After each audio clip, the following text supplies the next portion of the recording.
It is a big double for Derek as Hearts complete their second win of the season over Celtic Football Club. Well, Mcinnes sitting on the sidelines playing board games. Welcome back, guys, to Fog Football. And here he wasn't the only guy playing board games because Paul Tilsley, he looked pretty bored, falling asleep during the game, but I don't blame him. Watching that shite that Celtic were serving up. But what about what Hearts served up? What about what Derek Mcinnes served up? Serving up a #1 position in the league as we now head to Christmas. 3 points clear of Celtic. Superior goal difference. Everything is looking good.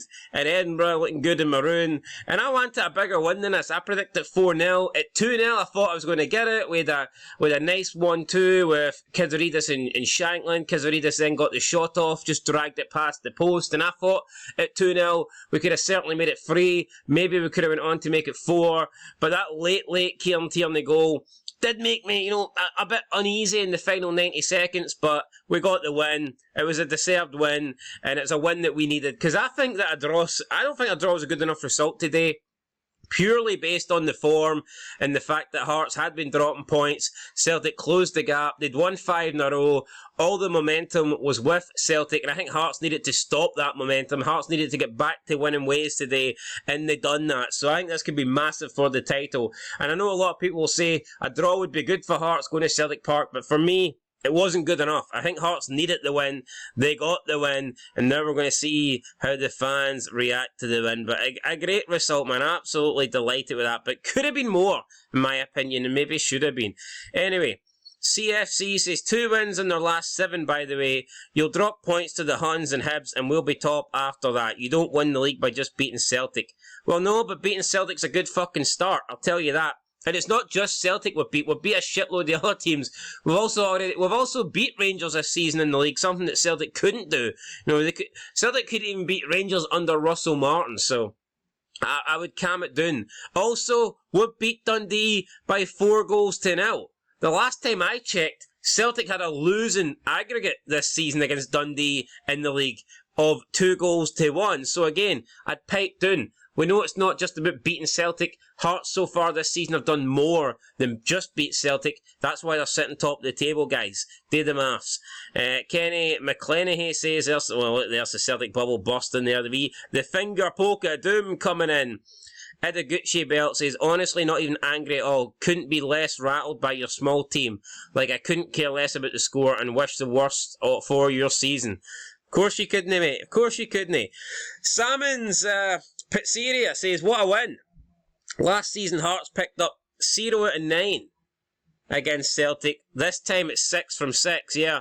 And the reason it was 0 out of 9, obviously, because we didn't make the top 6 and Celtic did go on to win the league. Last season was a bad season for Hearts. I'm trying to forget about it. But this season's looking pretty damn good. Again, we've got Nancy here with the battleships, and we've got Stratton looking in and his wee assistant looking in, looking to see what move Nancy's going to make next. So, aye, good stuff. Connect 4, that's how you win it. Bang, bang, bang.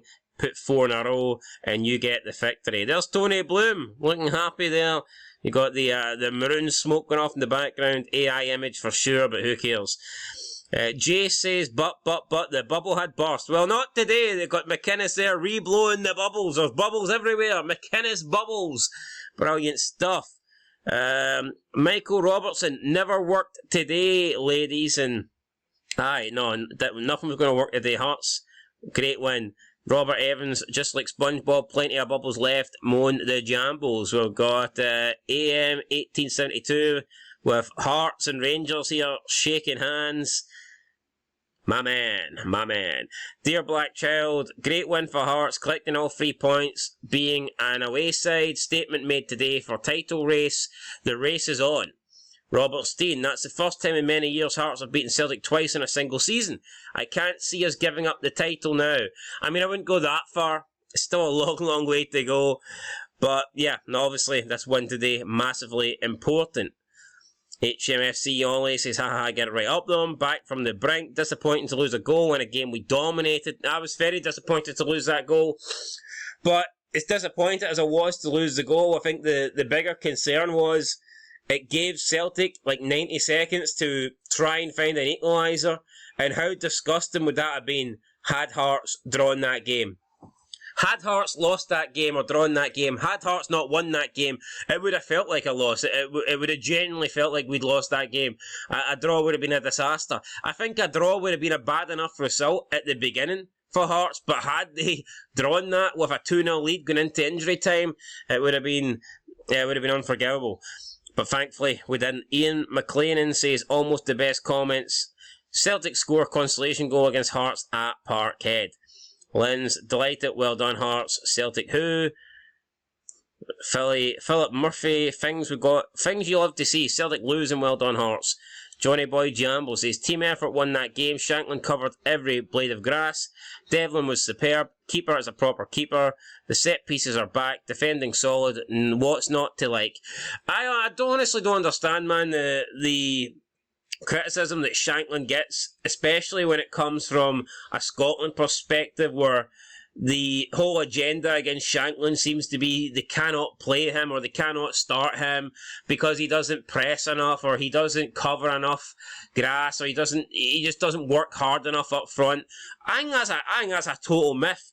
I think Shanklin's as hard a worker as any player that I've seen up front in a Scotland shirt. So yeah, no, you've seen Shanklin today, pressing, constantly working, constantly closing down the Celtic defenders, constantly closing down Kasper Schmeichel, worked until the very end, until he gets subbed off. So I don't understand this whole narrative here that Shanklin doesn't work hard enough. I've never understood that. I thought Cammy Devlin was superb, and I also thought Halkett was superb as well. Martino DFSPFD says, Cammy Devlin, open up the checkbook, get him signed up, outstanding. My all-inclusive holiday is going to be dangerous tonight, get it Runyies. Scottish, never British, can you hear the breaking glass in Glasgow? And there you go, there's another wee. Robbie says, wee P Diddy is away in the huff, his Connect 4, get it right up you lot of you mutant fucks. I mean, he does have a wee bit of a P Diddy look about him, to be fair. Doesn't have the look of a good manager though, certainly not based off today. The honest Celt, enjoy the free win when you should have been down to 10 men. Only 3 points clear and Celtic have a game in hand. 10-pot celebrations for the 10-pot diet Huns. Yeah, here we go. Excuses. I'm assuming he's talking about the Harry Milne foul when he had... Not every foul, if you're on a yellow card, not every foul is an automatic second yellow. And there was not a lot in that, honestly. Yeah, he caught him, but not enough to give a red card. That would have been very harsh. And it was like the first tackle he made after getting booked, so it's like to get 2 yellows back to back for that would have been insane. And yeah, definitely for me it wasn't a sending off, but I expect nothing less than excuses to be made, so it is what it is. Back from the brink says, did some Diddy club fan say something about falling apart? And there's the Celtic bubble just bursting there, brilliant stuff. Gillian Hunter says, brilliant Hearts, well done. Every player gave their all out there. Makes the points we have dropped over the past few weeks even more frustrating. Which is very true because, you know, Hearts, well, I don't think we should have won every game over the past month because there has been some very difficult fixtures in there. Especially the Motherwell one, going away against Motherwell and dropping points. That's not the end of the world, I don't think. Aberdeen, as poor as they are, and as much as I don't rate them, Pittodrie's never an easy place. I get that's not... Same with St Mirren. The Dundee United one at home, I think that was disappointing. But the other games, you can see how Hearts would drop points in them, but I think to drop points in them all, that's what's really disappointing. I don't think losing at Pittodrie is the end of the world. I don't think drawing against Motherwell at Fir Park or drawing against St Mirren in Paisley, that's not the end of the world. But when you're doing it back to back, if you're drawing against St Mirren, then you need to beat Motherwell. You know, if you're going to lose at Pittodrie, then you need to beat Dundee United at home. So yeah, I don't think any one of those results individually was horrible, but to combined, yeah, it was a bad run. And looking at it now, I mean, it could potentially cost us.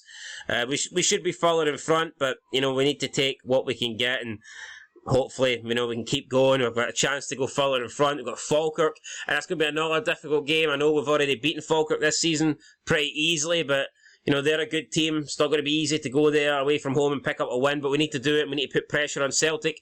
If we beat Falkirk, we can go 6 clear. Albeit, yes, Celtic will have 2 games in hand, but you got to win those games in hand. And this season has showed that winning games, you know, it's not a guarantee for anybody, especially not a Celtic team with a brand new manager and who's still trying to get familiar and still trying to get his formation and put his stamp on the club. So, yeah. You know, 6 points, that's what we need to do. We need to beat Falkirk, and hopefully we can. Anyway, guys, that is it. Catch you in the next one. Beanfog Football, thanks for watching. Great win for Hearts. It's a beautiful Sunday. It's a beautiful season, and hopefully Hearts are going to top it off with a beautiful year, be topped by Christmas, and then who knows how long they can stay there going in to 2026. But that's it. Catch you in the next one, guys. Till then, peace.